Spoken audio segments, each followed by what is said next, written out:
Hola a todos, soy Ismael García Villarejo, con la producción de José Jiménez y la realización de J. de los Cobos. Esto es Finanzas.com al cierre de la sesión del 11 de abril.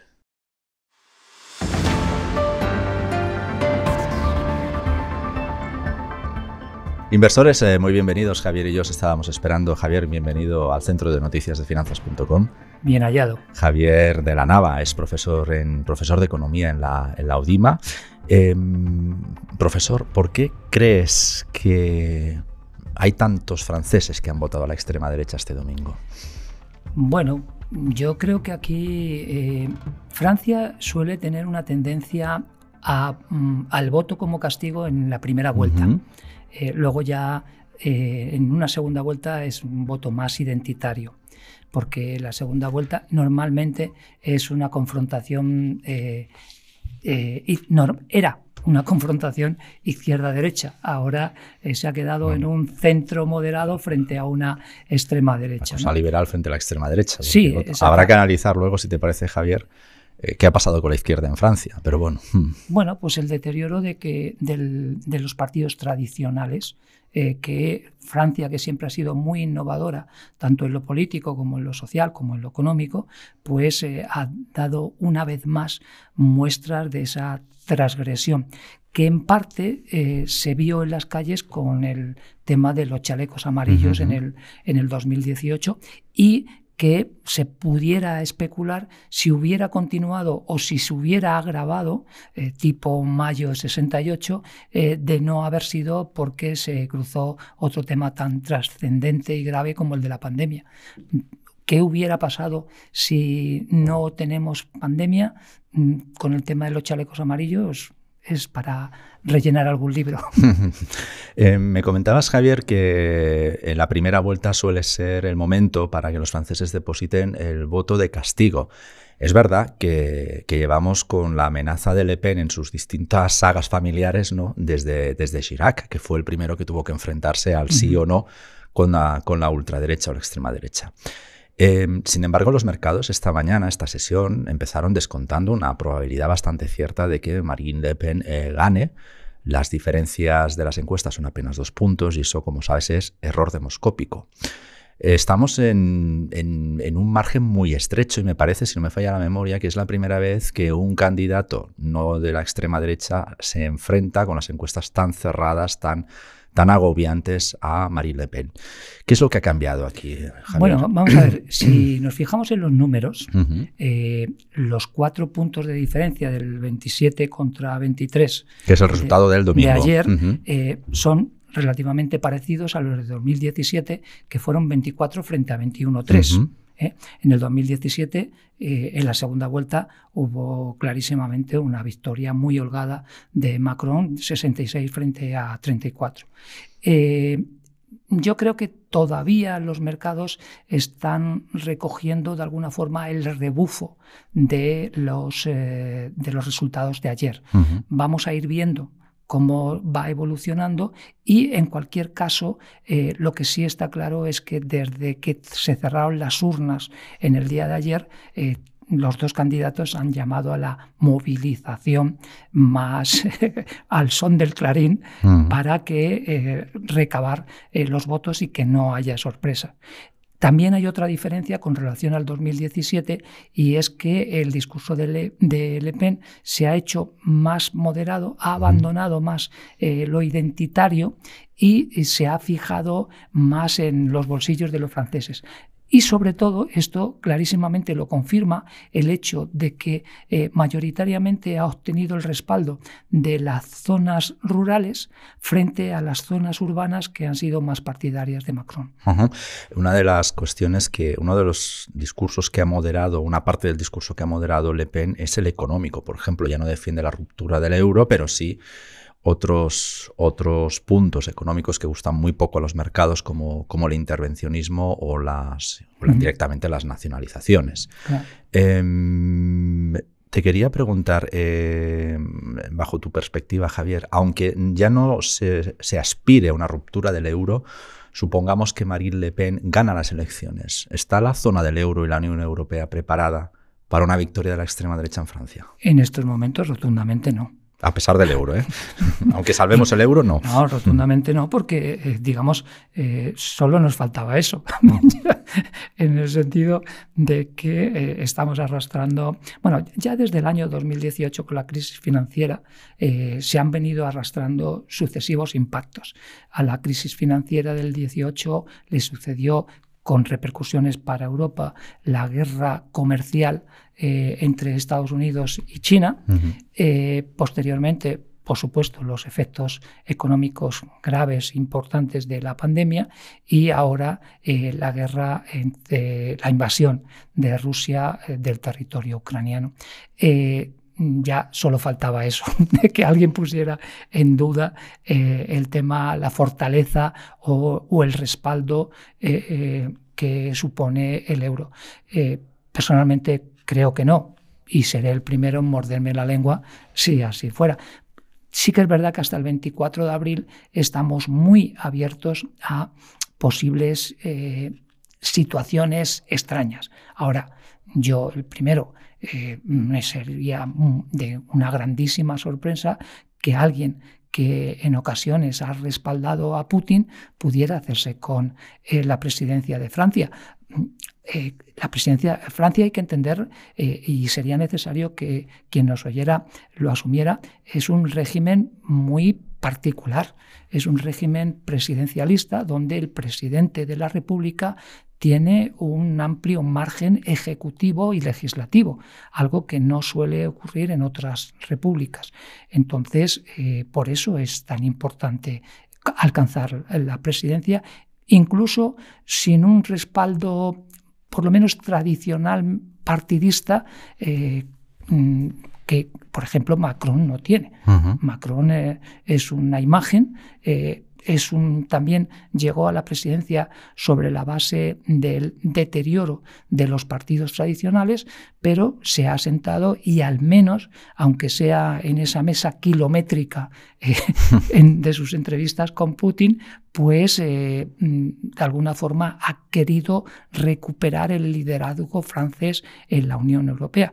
Sí que es verdad que ha tenido, entre comillas, la suerte de encontrarse con una canciller que ya estaba en una fase de salida y, por lo tanto, encontrarse con un nuevo canciller al cual él podía imponerse sobre la base de su experiencia. Pero ¿no crees que el nuevo canciller también está dando algunas sorpresas? Nos temíamos mucho que iba a ser eso, ¿no? Como muy diluido, pero está dando unas señales interesantes, ¿no? Sí. Está tomando unas decisiones curiosas y poco esperadas. Yo dije en esta misma, no en esta misma silla, estos estudios, sí. Porque fue un poco más para allá, pero justo antes de empezar la guerra propiamente, que Putin iba ganando la guerra sin haber disparado un tiro. Sí, cierto, lo recordamos. Que se estaba aprovechando, pues, por ejemplo, de la recién llegada al poder de Olaf Scholz, y, por lo tanto, la carencia de experiencia y la necesidad de irse rodando. Ayer hubo un artículo demoledor de Paul Krugman sobre la Alemania de Olaf Scholz, donde de alguna forma estaba diciendo, indirectamente le hacía cómplice de la situación dramática de Ucrania, sobre la base indirecta de no haber de alguna forma puesto en evidencia y tomado decisiones sobre su altísima dependencia energética de Rusia. Porque incluso hay algún analista, he leído un informe muy curioso que dijo que Scholz no quiso haber tomado medidas drásticas porque también era de los convencidos de que la guerra relámpago se iba a acabar más o menos en una semana. Entonces dijo, bueno, ¿para qué tomar medidas si nos vamos a encontrar con esto? ¿Qué ocurre? Que eso no ha sido así.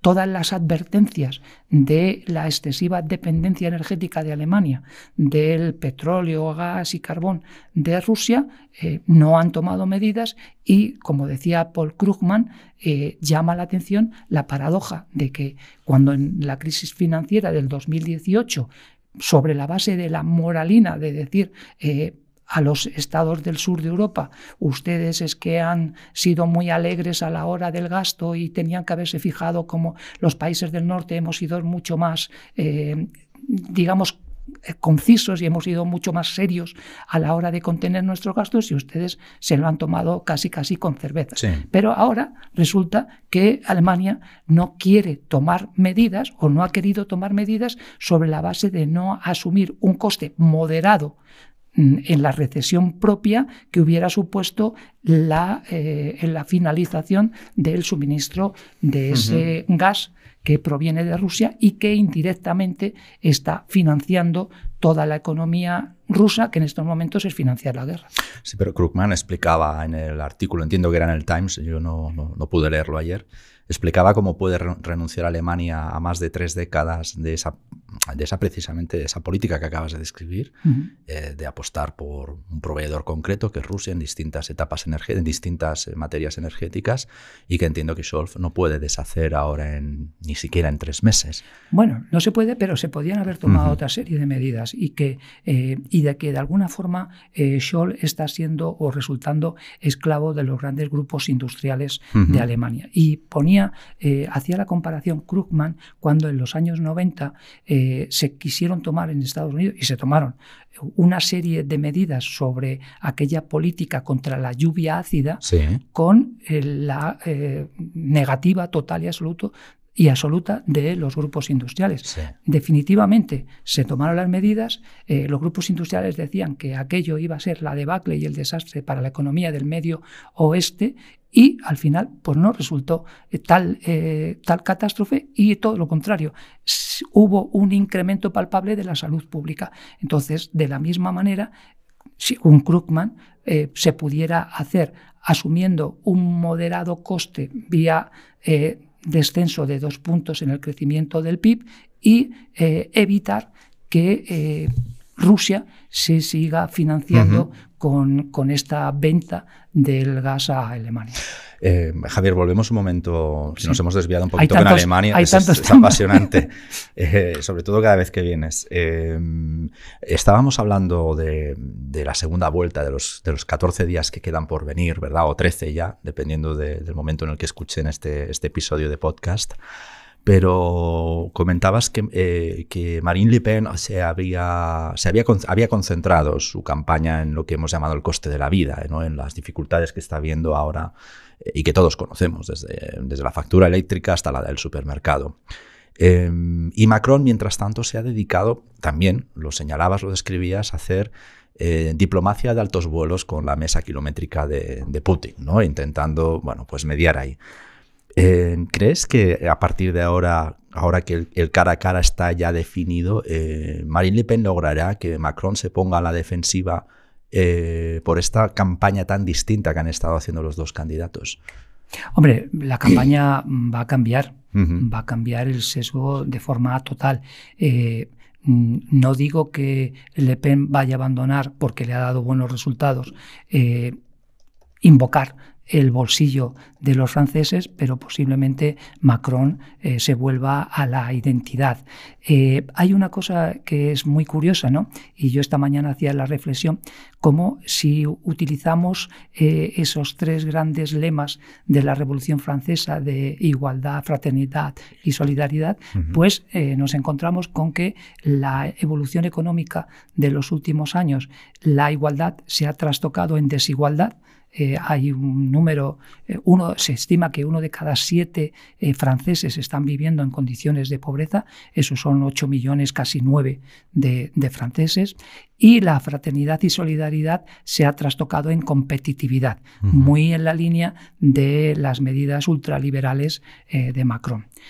Posiblemente Macron, en estos días que quedan, va a invocar esa identidad, va a invocar que las grandes líneas que prácticamente están desde el establecimiento de la Quinta República en octubre del 58 están establecidas, como una educación totalmente gratuita hasta la universidad, como una sanidad pública también muy subvencionada, pues va de alguna forma a hacer bandera de las mismas, tratando de que el mensaje de Le Pen se se quede unilateralmente en ese sentido.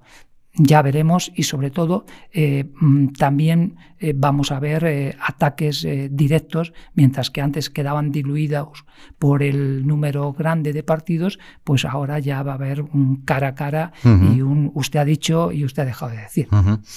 Inversores, estamos con Javier de la Nava, que es profesor de economía en la UDIMA. Vamos a analizar, Javier, si te parece, cómo está evolucionando la guerra en Ucrania, y me gustaría concentrarnos en las sanciones. Sabemos que la Unión Europea y la OPEP se reúnen mientras grabamos este episodio en Viena, con la intención de que la OPEP incremente la producción, que sería una medida adicional a la liberación de los recursos de la reserva estratégica de los Estados Unidos para contener precios. Sin embargo, Bruselas quiere más disponibilidad de material. No sabemos si logra esto, si luego vendrán las sanciones hacia el petróleo ruso. En el caso de que el petróleo y el gas ruso se sumen al carbón, que fueron sancionados la semana pasada por Bruselas, Javier, ¿cuáles serían las consecuencias esenciales para la economía de la zona de la Unión Europea? A ver si lo podemos explicar para que los oyentes lo puedan comprender fácilmente. Vamos a empezar por dar 3 cifras. 47, 41, 27. Vamos con ellas. La procedencia de las importaciones de carbón europeas, de la Unión Europea por parte de Rusia, en carbón, insisto, son 47%. 41% son las de gas y 27% las de petróleo.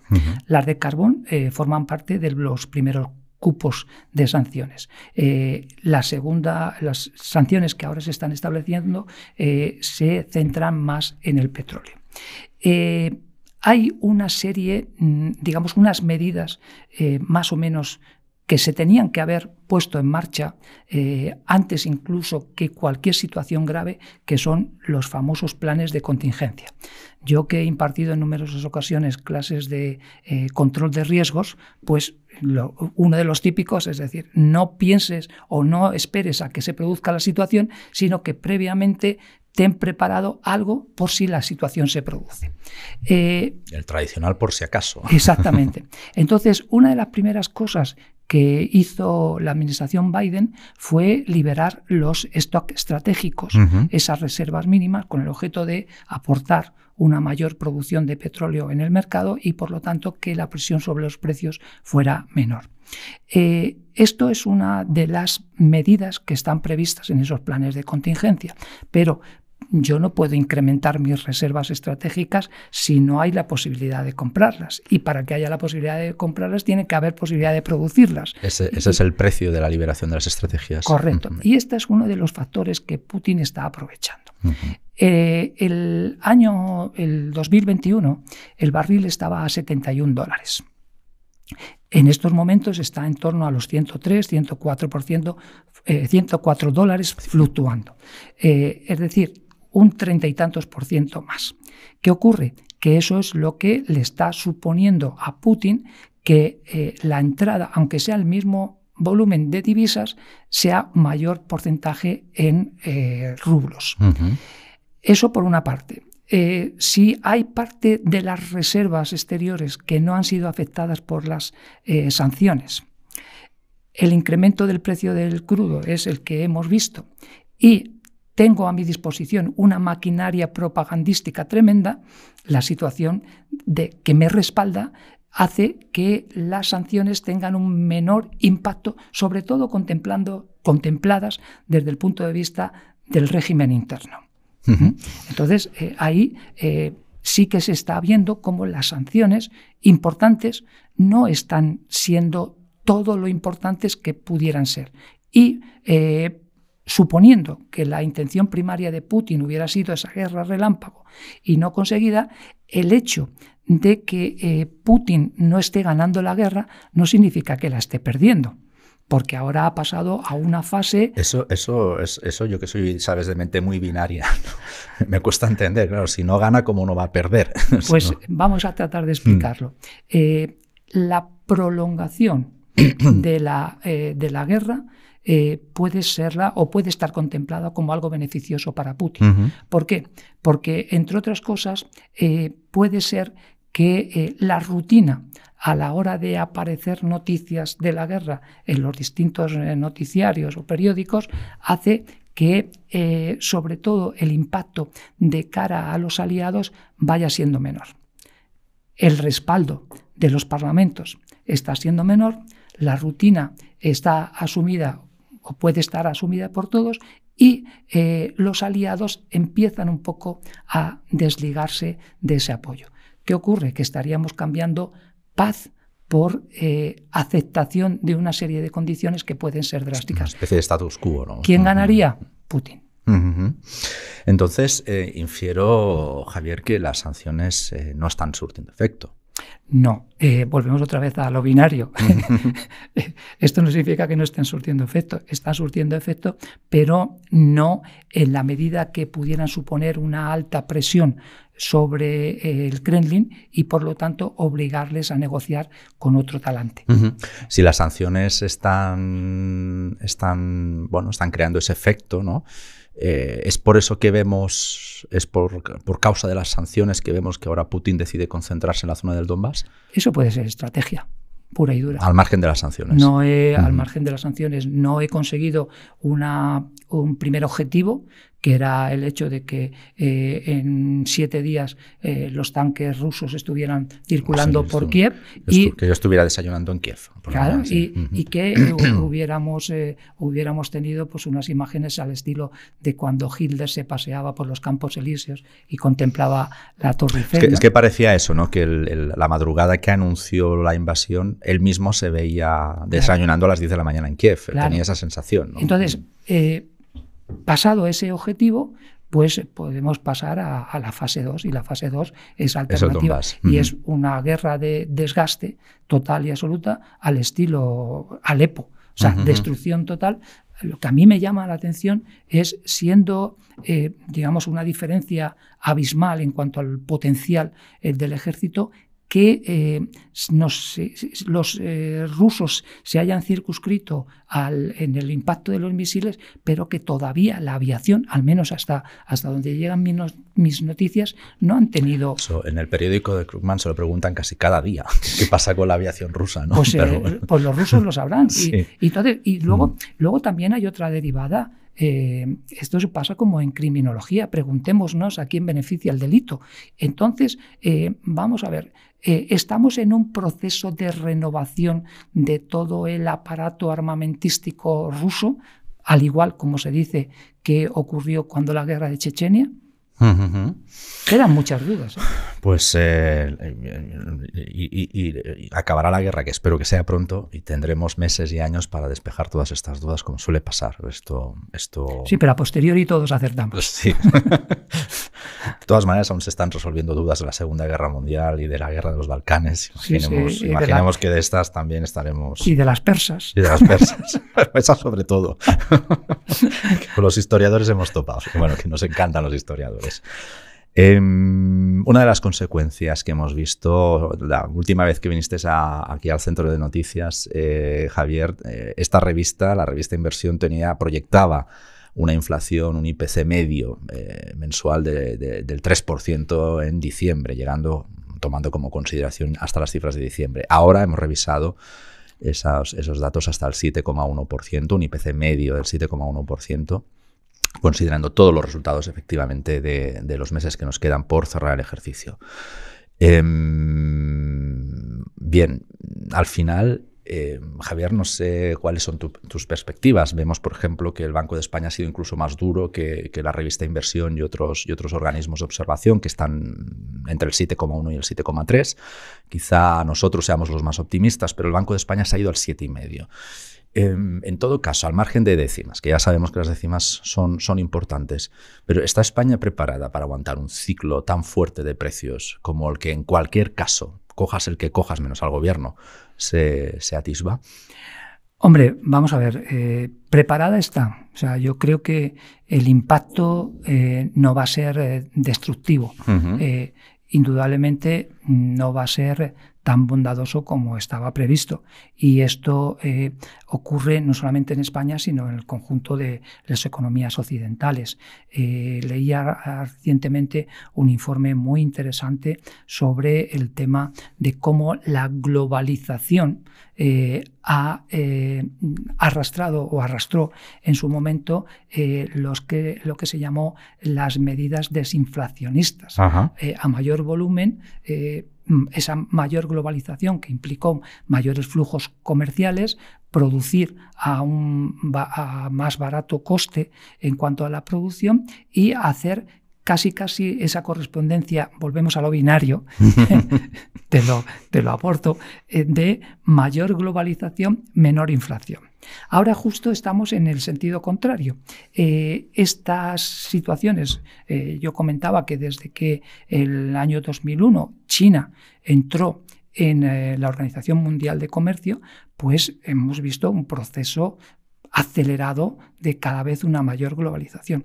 Pero bastó con que hace unos meses un barco encallara en el canal de Suez y empezáramos todos a tentarnos la ropa, a decir, bueno, ¿y aquí qué va a pasar con suministros, con los famosos chips, etcétera, etcétera? Todo puede tener problemas. Sí que es verdad, yo personalmente creo que tenemos un colchón de respaldo en el sentido de que en España, de que tenemos un importante ahorro que se quedó paralizado por motivo de la pandemia y que puede ser puesto en marcha en el mercado de una manera más o menos rápida, y que contamos con ese apoyo de los fondos europeos. Eso puede ser importante y, por lo tanto, hacer que los efectos no sean tan negativos. Pero yo tengo aquí una pregunta casi de clase, a ver si me vas a suspender ahora. Pues igual. Y lo asumo. Pero la inflación, profesor, esencialmente significa que hay un exceso de dinero. Bueno, se puede resumir ahí. Si sacamos el dinero el dinero fondeado en ahorros y lo ponemos en circulación, no estamos contribuyendo a que haya más inflación. Si la tesis es buena, si me vas a catear, lo asumo. No te voy a catear. Voy a aportar más información. La inflación puede tener distintos orígenes, y en concreto el origen de la inflación que en estos momentos estamos contemplando es un shock de costes. Entonces no hay un exceso de liquidez, sino hay un crecimiento de los costes de producción en un aspecto, en una materia prima tan importante como es la energética, que es transversal a todos los sectores, pero no incide de la misma manera en todos los sectores. Ya. El otro día me preguntaban si la inflación era igual a descenso de la capacidad adquisitiva, y yo le decía que no siempre. Están muy relacionadas, pero una no arrastra a la otra. ¿Por qué? Porque está la capacidad de tomar decisiones y de cambiar la cesta de la compra y, por lo tanto, elegir productos que no tengan el mismo volumen inflacionario. Entonces, en este caso concreto, tenemos que el más importante de los del proceso inflacionario, de la presión inflacionista, viene desde el punto de vista del incremento de los costes. Y esto se ve clarísimamente en la inflación subyacente. Que sigue en el 3 más o menos. Claro, una vez que quitamos los alimentos y una vez que quitamos la materia prima energética. Es decir, que esta vez, aunque se inyectara más dinero, que es ahorro que nos deuda en el sistema, aunque se movieran esos ahorros, no estaríamos contribuyendo con nuestros ahorros a encarecer los productos, más de lo que ya están. No estaríamos contribuyendo como pudiera ser en otros momentos. Profesor, se nos ha ido el tiempo. Tenemos que cerrar ya. Pues parece mentira, ¿eh? Sí, tenemos que cerrar ya la sesión, si te parece. Yo encantado. Javier, muchísimas gracias por hacer podcasting una tarde más con nosotros. Muy bien, encantado, y hasta la próxima. Y mañana echo mano de la chuleta, porque mañana María Gómez, al cierre de los mercados, entrevista a Alejandro Domecq, que es el director asociado de M&G aquí en España. El equipo de cierre de mercados vuelve ya la semana que viene, así que feliz descanso y a disfrutar de la Semana Santa, que también nos toca, aunque el contexto no invite demasiado, pero hay que disfrutar en la medida que podamos. Señores, muchísimas gracias. Inversores, gracias como siempre por el privilegio de vuestro tiempo, y hasta la próxima.